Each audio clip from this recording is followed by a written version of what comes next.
Hi, everyone. This is Sully Myrie. Welcome to Sulz Says. I'm your girl, Sulz. Your woman influence girl. Anyway, well, not your woman. I'm my own woman. Haha. But I welcome you. I thank you for coming. You didn't have to be here. You could have been doing anything else with your time, but you chose to spend it with me, and I am most appreciative. So, let's get to it. I got my Soul Sister t-shirt on. I stand in solidarity with all black women. But let's start colorism, because it seems that whenever there are topics about black women that come up, more and more I'm hearing how, people like me, the light skins, we don't count. We're not real black people. But I can dig it. I understand. I understand why you feel that way when having these black women conversations. But y'all don't have to treat me like Miss Millie. Calm down, Miss Millie. I'm Miss Millie. I'm the biggest one. I've always been good to you people. I've always gone out of my way for colors. I'm your sister. I'm on your side. You wouldn't tell a woman of African descent who had albinism that she wasn't black, that she's less black. So don't do that to me. Don't do that to us. But I understand there's some raggedy ass light skinned folks that's, misrepresenting. So let's talk about it. Are light skinned women the white women of black people?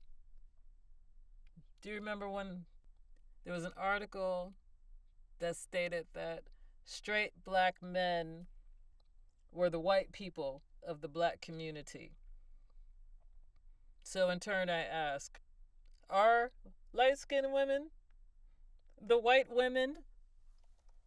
Are they the white women of the black community?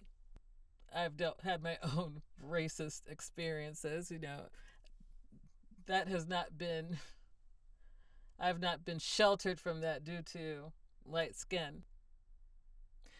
You know how white women will talk about all the disadvantages of being a woman, but they do enjoy the most privileges of women in this particular American or Western culture. I can't speak for other cultures, but they are the most privileged. If a white woman is in distress, men are more likely to assist her, help her, defend her, believe her. Where that is not enjoyed by women of color, especially black women, especially the more richer melanated women. Now, as you notice, I did not say dark skin. I really try not to refer to skin complexion as dark anymore. I use the terms if it's deeper or richer to describe darker complected skin. Just because I just don't want to fight with the association of darkness that has been implanted in the language, the English language, for ever. It's like we could try to shift it and turn it into its opposite, like how we do with the word bad. Oh yeah, that's bad. Bad meaning good. But bad still means bad. So there's so many associations, so much literature that uses the word dark to associate with, something that's scary, something that's evil, something that's dangerous, something that you got to say negative. And nobody does that when it comes to lighter skin tones. Light, first of all, the word light is associated with sunshine and pleasantries and, sun rays and light, goodness. We also say fair complexion, which is also has very positive connotations any way you split it. So when you say deep and rich, I think that gives a better, yeah, rich complexion. Doesn't that just sound better than dark? Because if you're light skinned and someone says that you're pale, that's negative and usually in association with like being sickly or something like that. So you rarely call someone with lighter skin pale. You say that they're very fair. So we shouldn't impose this word that has so many negative connotations to people's complexion. That's my take on it. But I digress. It took a long time too, but I digress. I know when a white woman complains about, how she's disadvantaged for being a woman. Yeah, I kind of roll my eyes. Because it's just like you have the full protection of white supremacy at at your fingertips. So you just make a phone call and you can exec the police force to fight on your behalf, just like that. So I'm sure it's the same way when black women of richer complexion hear someone like me talk about colorism or talking about, the plights of being a black woman. Because they know that, me and people like me have more advantages. Now, I know people are probably sitting here wondering if I'm biracial or whatever like that. I'm not biracial. I'm black. Of Caribbean descent. It's like my folks are from Panama, but by way of the Caribbean, like from Barbados and Jamaica to go build that canal. My father was born in the same hospital as John McCain, but he still had to apply for citizenship of this country. Canal Zone was U.S. territory. So my parents are kind of like citizens. So then there's that extra layer of foreignness. I was born in this country. I'm a U.S. citizen. So there's the extra layer of foreignness where a quote unquote African American, I believe the most respectful term is foundational black Americans, would consider me a tether. That's the term that Tariq Nasheed be using. So other people use it. I know that there are immigrants that come to this country and they have children here so that they can have a citizen in the family and kind of be implanted here. That wasn't me. I am not a tether. I was an accident. There was no intention of making me to keep themselves in the country by my parents, okay? I'm a happy accident, but an accident I am, not a tether. And it's fine. Here I am, and I'm here to have the conversation. You may not want to hear anything I have to say.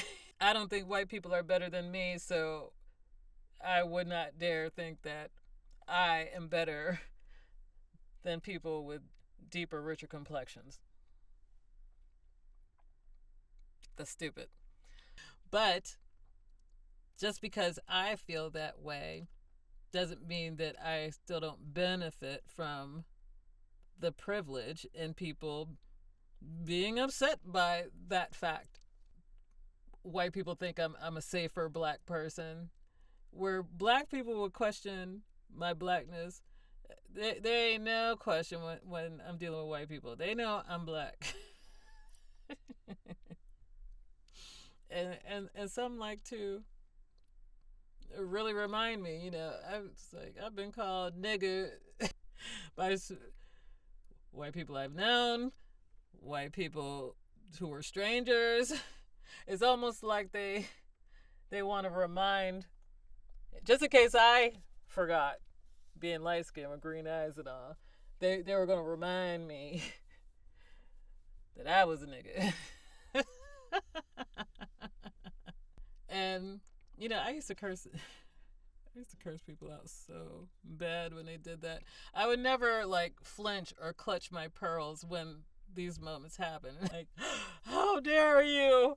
You're a racist. Man, shit. I'd be like, oh, I'm a nigga, bitch. Oh, motherfucker, I will show you a nigga bitch. You haven't seen the nigga bitch yet, but I will get that bitch. I'll get that bitch for you. Ooh, they turn on their heels, start walking away all fast, and start following them. I'm like, no. You wanted the nigga. Here she is. And white people, they do like me. They think I'm a safer Negro, I guess. They'll be like, so you're different. Tell me that shit ever since I was younger. So you're different. You're not like the others. Ooh, I get so mad. I'd be like, no. I'm just like every last one of them. Then they wouldn't like me anymore. They like me less when they find out how black I am.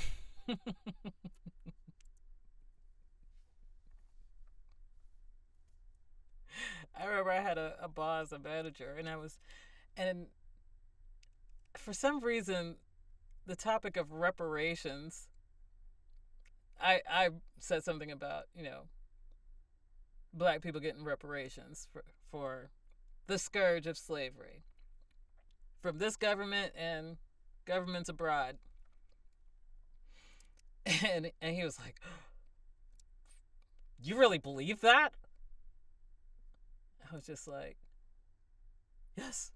I'm like, well, really, I don't think there's any amount of money that you could pay to really make up for it. But yeah. And yeah, our dynamic changed quickly. He used to be real palsy with me until that. See, white people like me until they find out how black I am. And I could, I guess I could play the game. Maybe I should have played the game so that don't make no waves, don't offend white people. I'd probably be with sword if that was my stance, but it's not. So I understand. Like, do you guys remember when there was there's a documentary style type of it was called Dark Skin Girls or Dark Girls. It was on OWN. I believe Bill Duke directed it.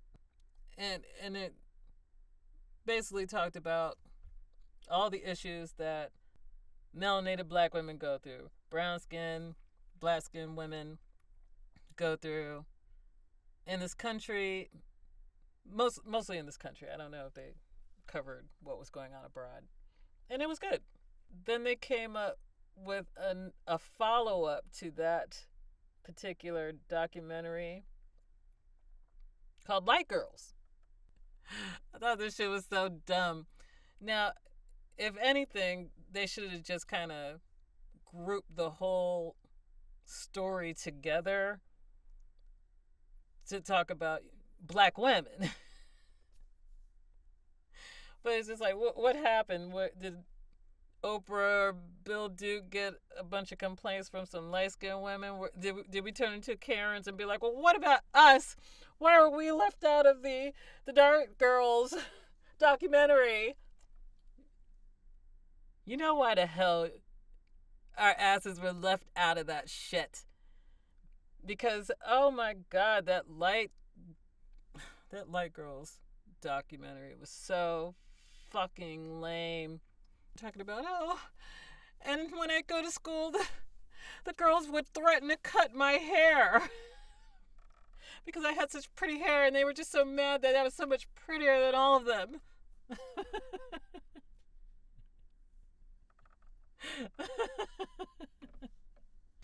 I know Kim Whitley.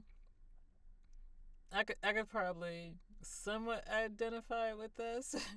It was like, she wanted to be extra black so that, people wouldn't think that she was on herself about being light-skinned. I can understand that particular aspect. I felt that way where I felt like I've not been my full self in a room with black women. I don't feel that way now, but when I was younger, I would I would play it small so that other people wouldn't think that I thought that I was like that because of my skin color and eye color.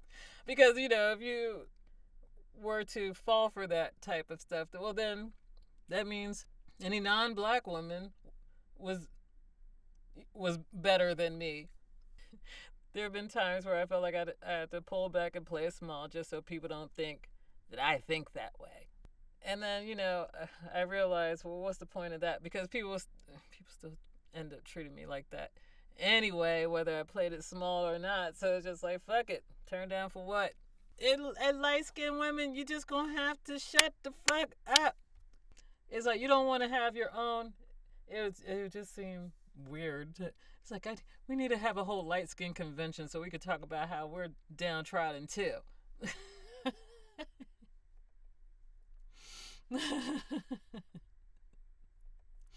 Not that we aren't,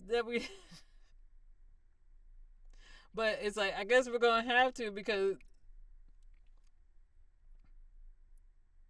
richly melanated women they don't want to hear it. They don't want to hear it. And I understand why. They're just like, shut up. Bet you sound like Karen. And you have to be like really down and out to garner some sympathy. You gotta be like, have you ever seen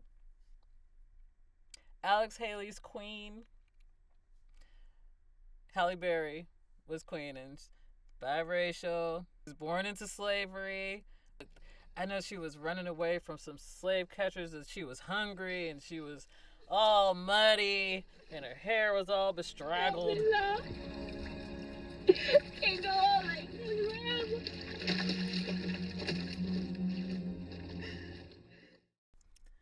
And she was able to finally drag herself into into a black church while, they were having service. She pushes open the door and they all looking at her like she's some crazy white woman. They don't want to touch her. And she was like, help me. I'm hungry. As negra. A negra.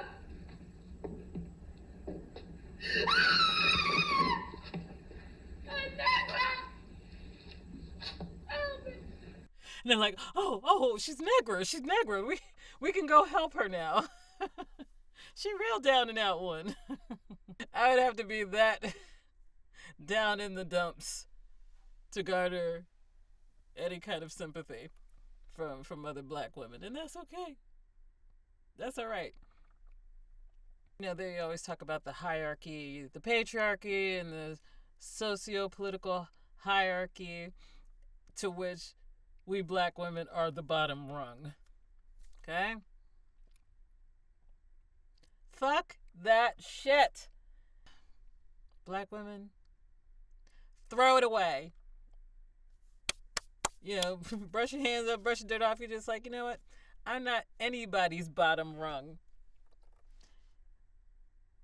We don't have to keep shouting the story about we are the least protected because we're so dope. Everybody wants to be us. Everybody copy us. Everybody, okay?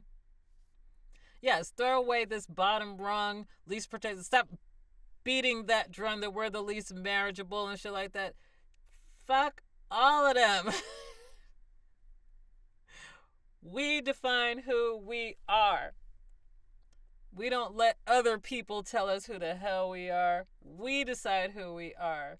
We love on ourselves, and we're the top rung of everything. right? The Eve gene lies within us. Glorify in who you are, who we are. And we got to stop waiting to convince people that we're good enough for them or to love us right. It's just like, until then, we'll love ourselves right. We'll protect ourselves. We'll love those who love us.